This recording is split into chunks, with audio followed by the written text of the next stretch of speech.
for it. Guys, welcome back to episode 16 of the StrongAF Club podcast. As always, I'm your co-host, Nate Craig, joined by... The same Fayez. Guys, are you training hard but not getting stronger? We're breaking down the real science behind strength, size, volume, and recovery, so you know when to push, when to pull back, and how to actually make progress. So, Asim, the first question we got is, how frequently can you train? And based on that frequency, what should change, if anything at all? I would say frequency. To decide how frequently you should train, It comes down to the goals. it comes down to your goals and also comes down to, more importantly, your schedule. What can you actually make happen? So I think you should look at your week and your month and assess what is a reasonable amount of days, like what is your bare minimum that you can consistently do every single month or every single week. Obviously, if you add bonus days, that's a bonus point, but you want to have like a baseline of like, I can do 4 days a week for sure. These are the days I can do it. I can carve it out. I always can do it. Consistency is always key. That consistency beats everything. So as long as you're consistent, you'll always do way better than someone who just goes in, becomes a gym hero for the weekend, and then crashes out a month later, and then comes back 6 weeks later to restart again. Yep. Right? Another Monday. I'll be back at it Monday. I'll be back at it Monday. So that's a frequency. First, look at your schedule and figure out what can you fit. From there, you adjust your training's volume. I think frequency is king in regards to how many times you hit a muscle or how many times you hit a lift. The term that comes to mind is greasing the groove. The more often you practice a movement or practice contracting a muscle, the better you get at it. So eventually, the more you get out of it. So look at your frequency and then divide up your movements based on that. And then the other factor that would have to change is intensity. How heavy are those sessions and how much volume's in those sessions? Right. I like, when I'm only lifting and not trying to pair it with jiu-jitsu and all these other things, to train very frequently because I don't want to have to train that long and or that hard. So the more frequently you can train, especially the more frequently you can train a lift, the less intensity you have to lift at. Intensity in lifting is what's the percentage of your 1 rep max that you're lifting at. So intensity in lifting terms is load, not a feeling. So the more frequently you train, the more moderate intensity you can train at, the more practice you get, the more skillful you get, the less beat up you are. The less frequently you train, if you're someone who can only work out twice a week, the longer the workouts are, the harder the workouts are, and probably the higher the intensity the workouts have to be, because that signal that you get out of that workout has to last those extra days in between a rest. If you're only working out 2 days a week, I'm assuming you would probably want to hit full body workouts. For sure. You want to hit full body, and you can almost do full body every day if you wanted to increase that groove by having a higher frequency of style of training. You just wouldn't train as intensely. So your loads would be a lot lower because you're squatting every day, but you're getting better at squatting, which then will eventually lead to you recruiting more muscle and more efficiently for the squat, and you will eventually squat more as long as you can control yourself. There's no error in training that frequently. It's just human error because most people can't control themselves. So I'd say find the frequency you can lift at, adjust your lifting to accommodate that, then adjust your intensity, aka the load based on that. So the higher frequency, the less load you need because you're practicing more often. The lower the frequency, the higher the intensity needs to be because that load needs to offset. So you need enough of a stimulus to last until the next session. But the next session's tomorrow. All you gotta do is hit a little jab. This is unscripted, but like, what do you think, in your opinion, would be the ideal frequency? Or is there not one? Does it really just boil down to people's goals and what they're trying to go for? There is definitely a zone that people should be in. And in regards to muscles, training muscles, 2.5 times a week is the... Per muscle is probably ideal. How do you train a muscle half? Think about when you do a row, your biceps are worked. Think about when you bench, your triceps are worked. So the half is the secondary, the primary is the full. So to make big notable changes in a muscle group, 2.5 times a week is probably ideal. 2 dedicated sessions, and then allow it to be tapped on through isolation or through as being a secondary to another lift. Gotcha. So generally speaking, if you're doing a push day and a pull day, minimum twice a week, because you'll hit your arms or your chest or whatever it is you're trying to target twice for sure. And then the accessory movements will hit your secondaries as well too. So twice a week is your minimum. If you're training your muscle groups once a week, the amount of damage you'd have to do to elicit change is immense, and you're still coming back to square one or close to by the time you hit it again. So especially if you follow like a traditional 7 day a week kind of lifting schedule, which most people do because they work around their work, I'd say 2 to 3 times a week hitting a muscle group is probably ideal. It's a good point. I don't think. Oh, sorry. No, Finish go, your go, thought. go. I was gonna say I don't think most people think about like, oh, I'm benching. It's chest day, baby. People aren't thinking about those secondary muscles enough. Yeah, your shoulders and your triceps getting cooked. Like for example, if you do a session where you're like you do bench press, then you maybe do some close grip bench, and then maybe do some flat or incline dumbbell bench, and then you want to hit shoulders. Why would you shoulder press or front raise? You should probably just do lateral raises. Unless your shoulders are a deficiency, you should probably do lateral raises or rear delts. Why? Because your front delts just got smashed in those first 3 lifts. Right. And now with your triceps, do you really need to go do a really hard tricep workout, or can you get away with like some overhead extensions or some push downs and maybe even some dips or bench dips because they just got smashed in the close grip bench? So there's a lot of carryover and transfer. So how you layer it is important, kind of like how you layer like a meal or something like that, like a burger. You wouldn't put the patties on the outside of the bun. Right. You put it in the inside. There's an order that makes sense. And that's how I would say you should layer a workout is how does this bleed into the next? Like if you're trying to get your bench up, don't do triceps first because you're just going to go into that bench weaker. And now you're not getting as much of a stimulus. So for bodybuilding perspective, I would say 2.5 times, 2.5 times a week to 2 times a week is a sweet spot that most people can recover from and see very fast progress from. Now strength, it's a whole different ball game because strength is a skill as much as it is a attribute.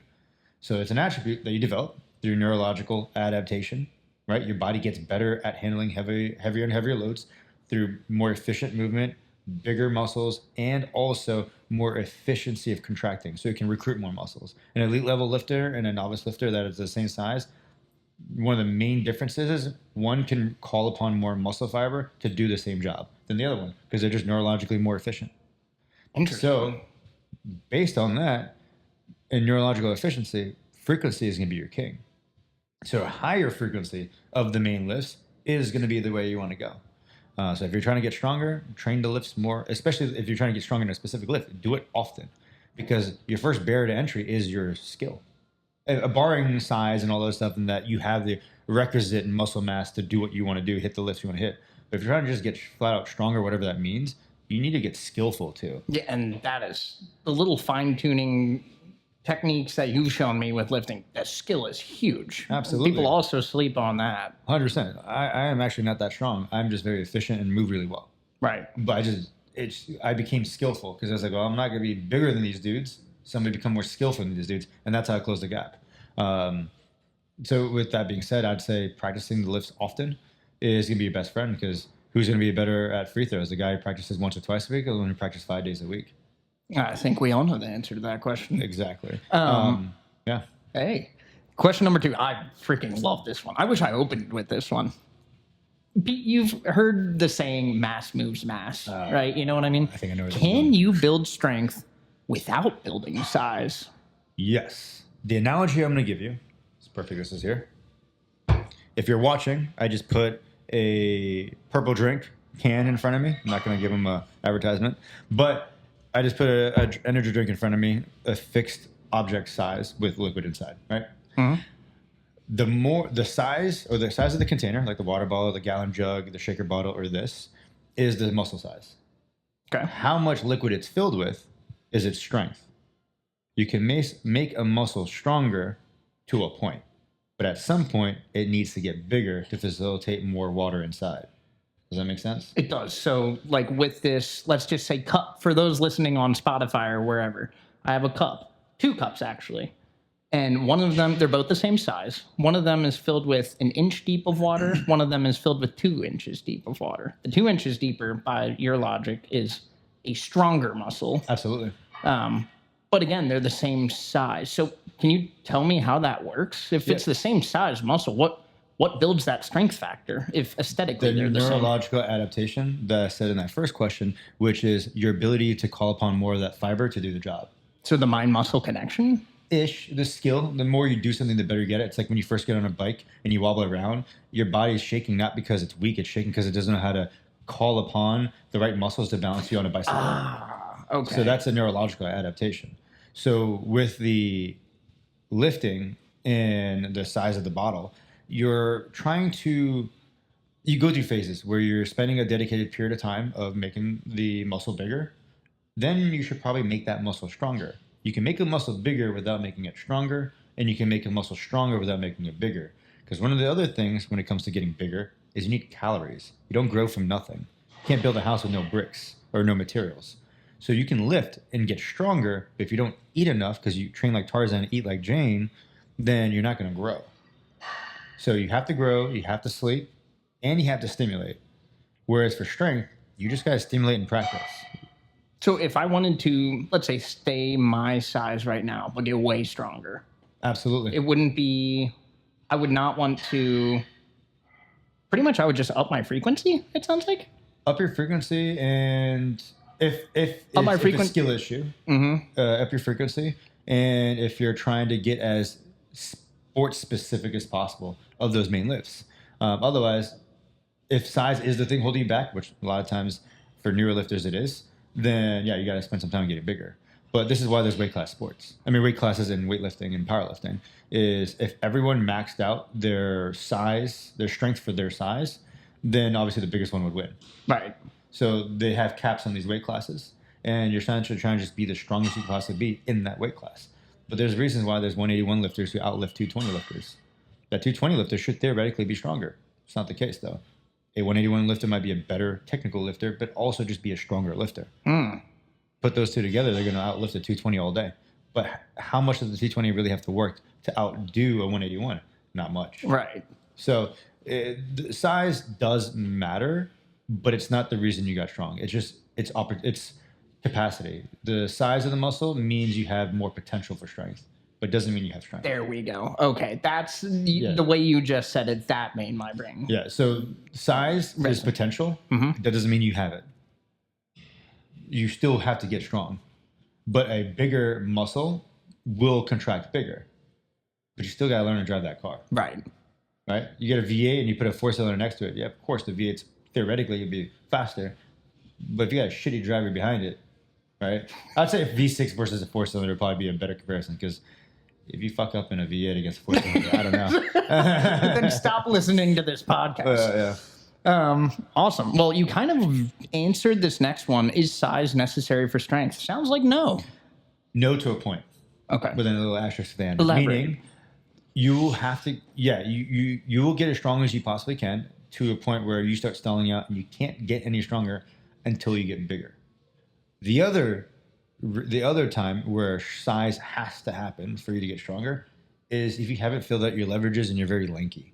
So if you're a very wiry, very limby kind of guy, slender man, or you're at the bottom of the bench press and your forearm and your bicep don't meet, you're at the bottom of the squat and your hamstrings and calves don't meet, your leverages are probably not the most ideal. Doesn't mean you can't be strong. Lane Norton got fucking crazy strong and he has some of the worst leverages I've ever seen. But it is definitively easier if you fill out your frame and fill out your leverages. So I think newer lifters should spend time getting bigger, then get stronger. So get the potential and then make that muscle that has more potential stronger. So their ceiling is higher. And then other lifters, I'd say get as strong as you can, especially if you're in a weight class, until you can't anymore. Like keep cutting into your weight class and keep getting as strong as you can until you can't feasibly keep adding weight on the bar until you add weight on the scale. And by the way, with that point, that comes along with dialing everything else in too before you start going hey, I need to gain more 100%. kind of thing. I would even make the argument that a similar, obviously there's other tactical considerations in grappling, but I'd make the argument that there's a similar consideration train of thought that has to happen with grappling. If you have someone who is kind of softer and they get leaner, they drop into a weight class, or they cut into a weight class, the objective would be to eventually get them to be walking around in shape enough that they're lean all the time, that the weight cut eventually gets to a point where it's so unbearable that they must just go up to another weight class. you want to size out of your weight class. You want to grow out of your weight class, not grow into your weight class. Okay. Yeah, you definitely don't want to be the one growing into that weight class, especially in the strength sport. Grappling, there's a lot more variables that go into it, sizes and everything. It definitely is not everything. But in lifting, it does play a factor, which is also why there's weight classes. Right. Gotcha. All right, next one. Ooh, I like this one. These are good this week. All right, what is the difference between general strength versus someone with truly special strength? Gotcha. And special strength, just for the listeners out there, is like the Soviet way of saying sport-specific strength. But understanding that not everyone plays sports, it's technically called special strength in our world. Is that the technical term for real? Yeah, it's called special strength. Versus That's the best they could come up with. yeah. So general strength, GPP, general physical preparedness, and special strength. So special strength is movements that and exercises that closely resemble the specific thing you're going to be competing in. So for a power lifter, your special strength would be your competition squat, back squat, bench press, and deadlift. General strength is things that you do to just make your entire body strong in general. Like your carries, your RDLs, your chin-ups, your dips, your rows, things that just make your whole body resilient and strong.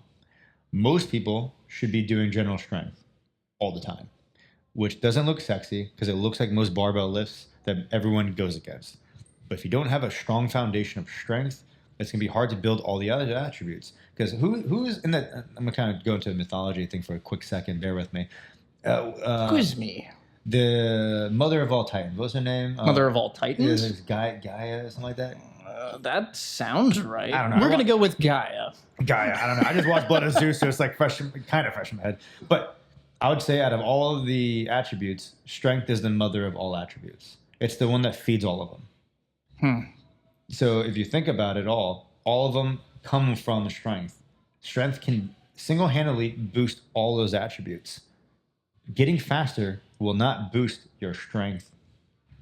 Right. Getting more mobile won't boost your strength. Getting more endurance won't boost your strength. But strength can be a component that boosts everything. Oh, okay. I see where you're going with Does that that. make sense? So it's like the floor in the lifting world. I would say in your attributes. For sport, I would say it a little bit differently because I would say strength is your ceiling and your cardio is your floor because your cardio allows you to have the capacity. But when it comes to just developing attributes, like a video game character, your strength is your floor. It is the foundation of it all. You build strength and then you build the attributes on top of that strength. If you forego the strength to just do like quote unquote functional training, a bunch of plyometric stuff where you're doing like single leg hops and banded shit, cool. It's cool. And maybe you'll be a little bit faster. You'll definitely not be as sore because you're not doing anything that strenuous.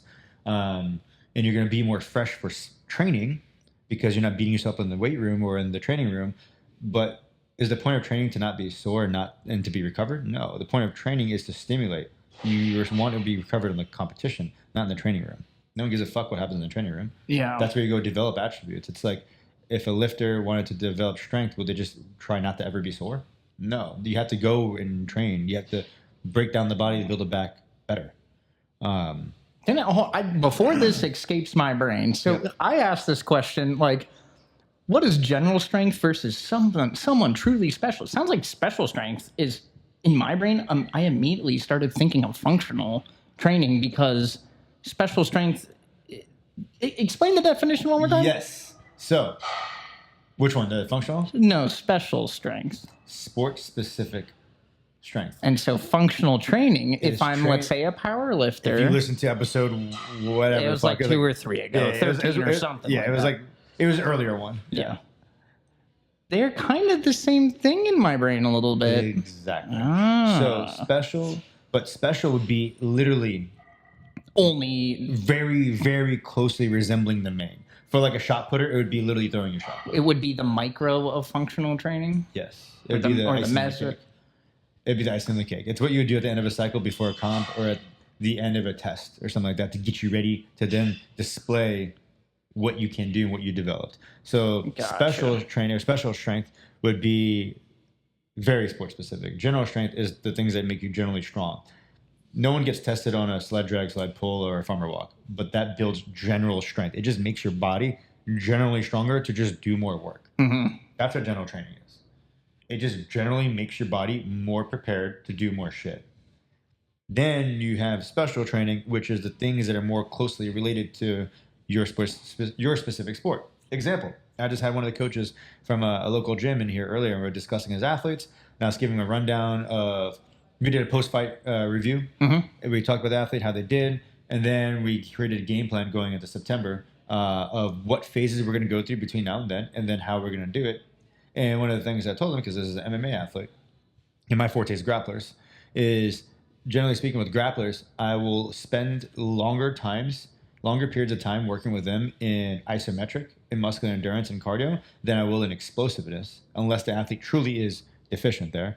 Whereas in an MMA fighter, I kind of flip that. They always need the cardio and some of the muscular endurance, but they need more explosivity. They need more power. They don't need as much isometric strength because the amount of time spent connected to your opponent isn't as high as in jiu-jitsu, where literally you're always connected to your opponent once you hit the ground, right? Unless you got someone dancing around, you're trying to avoid your guard. At some point, in order for the match to continue on, you must connect and stay connected. So isometric strength, muscular endurance, and cardio, I would say, are some of the most important attributes for a grappler. Not necessarily always the most important for MMA, but grappling is a part of MMA, so it's still in there. We just don't sit in that phase as long. So the special training for both of them are different, but there is overlap. But the general strength is they just need to get their body stronger and more fortified, period. Then we build from there in the direction of their specific need. And that's where the functional training comes in. What is functional training? It's not a fucking kettlebell. It doesn't look like a kettlebell. It doesn't look like a mace. It's not lifting a rock in the middle of the creek or hoisting a log above your 100%. head. It's not outside absorbing farmman strength. Yeah, like photosynthesizing the sunlight while you do your whatever. There's not a big difference between a kettlebell and a dumbbell. There's a few movements you can't do with a dumbbell that you can't do with a kettlebell, and vice versa. Loadability and availability of dumbbells is way higher than kettlebells, but there is no difference in those movements. A kettlebell is not more functional than a squat. Period. Kettlebell goblet squat is not more functional than a dumbbell goblet squat. It just looks more functional because that's what it's been labeled as. Functional training is definitively training that helps improve your day-to-day function. If you're a firefighter, what you need to do is way different than if you're a grappler. Or an IT guy. Or an IT guy. Or a fucking single mom of 3 that has to carry a bunch of babies all the time. True. Like drastically different needs, drastically different functionality. Now, can you do things that are not functional just because you like it? Of course. You're a grown-ass adult. You can do whatever the fuck you want. If you want to throw some curls at the end because you want to get a sweet pump, fucking send it. And we talked about that. Sprinkle that kind of stuff in to keep you coming back. You know what's so funny about this, too? I'm not to go on a tangent because this will send me on one. It's funny how people are willing to apply that principle of let's optimize lifting and training. Let's optimize this, cut out the fat, cut out the waste, and only do the things that are functional, but they refuse to apply that to their day-to-day life. Yeah, it's like, dude, this is 2 hours. Do you optimize your sleep? Do you optimize your work situation? Do you optimize your clothing? Do you optimize your route to work? Do you optimize your meals? Do you optimize your friend group? Probably not. So stop fucking worrying about that 1 hour. Worry about the other 23 first. God. Bar. Jesus. You have me dumbfounded. We got to think about that. Like, too many It's so true. People major in the minors all the fucking time. And it's like, dude, you're worrying about the shit that doesn't matter. That's 1 hour of your day. The other 23 hours is more important. If you come in for 1 hour or even 30 minutes and you fucking hit a barbell, you squat, you deadlift, you do whatever, the main compounds that hit every single muscle group, which you're going to use at some point in your day no matter what. And then the rest of the 23 hours of the day, you sleep like shit, you eat like shit, and you sit down and watch Netflix, and then you wonder why your body hurts. And then you point at the barbell. No, bitch. Look in the mirror and point at yourself. What's wrong with you? Common sense ain't common. People can't critically think. They always point at the barbell and not themselves. It's like, no, you're the fucking problem, not the bar. Yeah, true. There's a reason the barbell has lasted this long. Yeah. Metal. And the last question I got for you, Asim, is desensitize versus deload. Tell me kind of the difference and when to implement each one of those. Okay, let's first... desensitize. What is that? So desensitize is you're essentially desensitizing your body or removing a stimulus that your body's exposed to on a repeated basis, so your body has a new response. So revert back, law of accommodation. Your body, once given a stimulus over time, or repeated stimulus over a period of time, will eventually yield less and less results from it. So calluses on your hand. The first time you grab a barbell, it fucking hurts. Over time, your body builds resistance to it. It no longer hurts. The more you lift, it's not going to come back and the pain's not going to come. As long as you just keep lifting, your hands will now be tolerant. Same thing, you put a barbell on your back for the first time. It's going to kind of hurt your traps a little bit. You think you want to go grab the little bitch pad, but you probably shouldn't. Yep. Let the callus build up. Let the skin build tolerance. Your body builds tolerance to all stimulus over time. Would you consider like running? Like this morning, I ran for the first time in a while. Shout out me. But going to, like, let's say I run a mile, and then I run another mile the next day, and another the next day, and another and another. Would you consider that a form of me desensitizing my body to running a mile because it's slowly getting easier? You get used to it. Your body develops resilience to it through the bones and joints and muscles and all. But more importantly, theoretically, you should be getting in better shape. So you're going to waste less energy doing the same exact thing. Okay, I see. So desensitizing is desensitizing your body to a stimulus to then come back and reintroduce that stimulus so you can now start to keep the ball going. I'm sorry. This is, you got my brain juices flowing. So to desensitize whatever part of your body, does that mean you have to implement more volume? Because that's kind of how my brain is. To desensitize, you just take time away. So, for example, I'm gonna give you dietary, both for cutting and bulking. Okay. And then I'm gonna give you a lifting one. Okay. So first, let's go deload. Deload is reducing volume to elicit recovery. You're still giving the same stimulus. You're just trying to promote recovery and avoid burnout and overreaching, not overtraining. Gotcha. So you're trying to avoid overreaching, and you're also trying to, or overtraining, sure, let's just say that, because that's what most people are going to understand unless they watched our previous episode. You're trying to avoid overtraining, and you're trying to avoid burnout, and you're trying to avoid injury by reducing volume while still doing the same thing for a very short window of time, usually 5 to 10 days max. So let's just say a week. That's deloading. You're just reducing the load. Desensitizing is you're removing stimulus to then reintroduce it later. Because at some point, you just can't keep cutting calories. So how do you keep a cut going for a year if you need to lose 100 pounds if you're already down to like 1,200 fucking calories? You would need to, it sounds like, step back for a little bit. Take a step back and stop. Progress isn't a linear road. It's like a staircase, up or down. It does not matter which direction. It's always a staircase. You go down a step, you stay at the step. Go down a step, stay at the step. For bulking, I usually have my athletes will bulk up and then have them do an acclimation phase where we'll spend 2 to 4 weeks of reducing their calories so they're mentally not bogged down, but also give their insulin a break, right? Give their pancreas a break and give their body a break. So that way, not only do they don't build unnecessary fat, because their body eventually is going to become resistant to the stimulus of training and nutrition, and it's not going to just keep growing muscle indefinitely. If that was the case, no one would ever take steroids. So they bulk up to a point, and then they stop. And usually for me, it's like 5 to 10 pounds. 5 to 10 pounds, bulk up, stop, sit there for a little bit, let your body hit homeostasis. Now make keeping that 5 to 10 pounds easy. So now eating at maintenance or your new maintenance should allow you just to sit there for a little bit. Then you start to bulk up again. Maintain, bulk up again, and maintain. If you don't do that, and you just definitely bulk, you're going to build muscle, but more importantly, you're going to build a lot of fat. It's good to build muscle, not good to build fat, because you can't really lose it, you just shrink it. So now on the reverse end, if you're cutting, and say you're cutting, you're reducing calories, you're adding more cardio, you're adding more lifting, blah, blah, blah, you're getting your 15,000 steps, whatever the hell it is, at some point, where can you add or reduce from?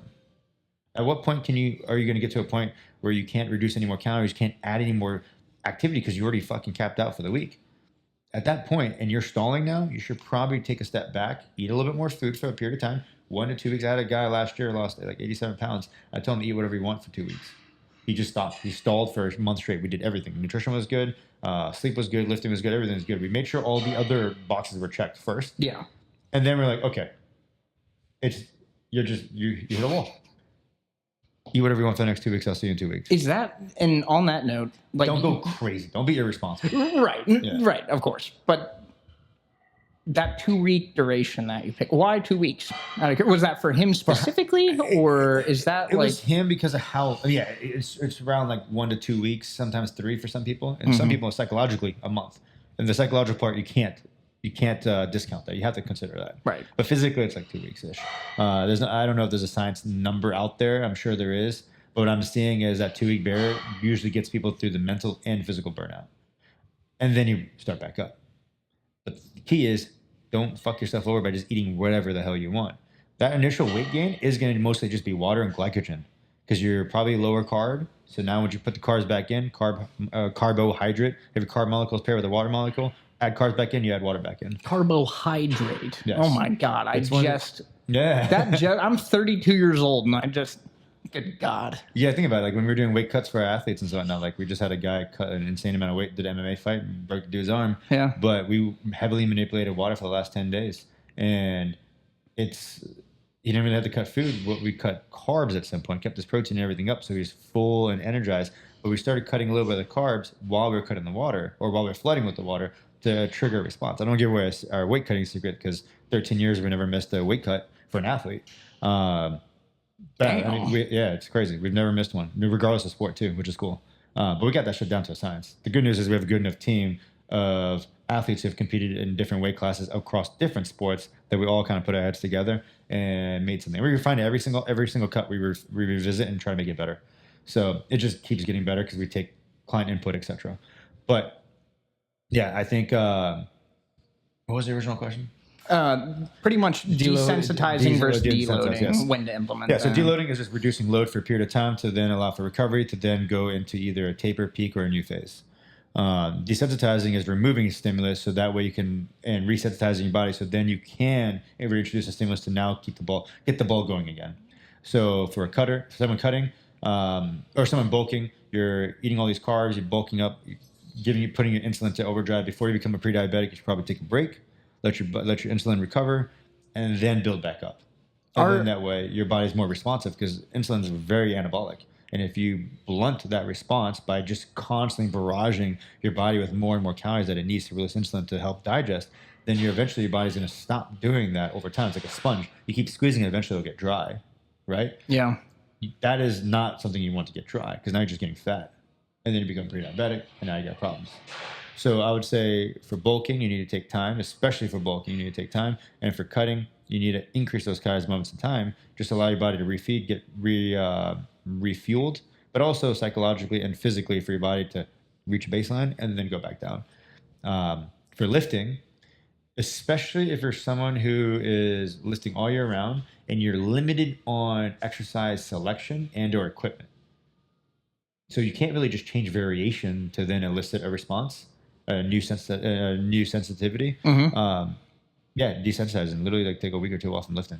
Maybe even a month. Actually, in our episode pushing past plateaus, I think it was like it was single digit maybe. Yeah. I think we actually touched on desensitizing now that I'm thinking about it. Yes, we did. And it's crazy that we're getting to a point with episodes that we don't even remember which one's which now. That's fucking cool. We started April 1st, by the way, and we're on episode 16. That's insane. That is nuts.